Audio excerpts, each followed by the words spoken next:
I would say for us, we looked at data, and we looked at two factions of it. We looked at like geoscape, census data.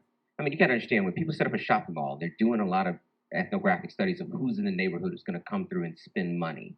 So they already start to map like who's in that backyard. All retail operations doesn't matter if it's the Walgreens, the CVS, what have you. They're all looking at this information. We looked at the same information. We said, oh, you have a whole lot of black and brown people around there. Yeah, that's probably where you're going to make your money because most retail is oriented based upon a 5 to 7 mile radius of where that retail is set up. Like, oh, this is studied. This is where the inflow of money is going to come from. So we look at the same data and said, oh, that's probably the audience is where you're going to make your money from. We also looked at contribution of sales, like we pulled sales statistical and trending, like, oh, where's growth coming from? It's come from multicultural, black, Latino, queer, Asian, all of the above. What are we thinking? It's coming from women. And then we presented that to clients and say, hey, your money flow here and beyond trajectory wise is coming from these pockets. If you don't capture them, I can name a series of competitors who will. Matter of fact, they already are.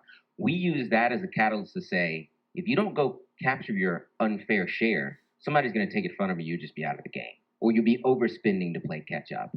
So we use those two factors at looking at neighborhood block level, who's in the neighborhood, and then looking at revenue data, who's contributing and where they are pocketed. And that's what we presented as a selling case, because sometimes that's the conversation that gets it moving. And look, we're the cheerleaders up here. We get it.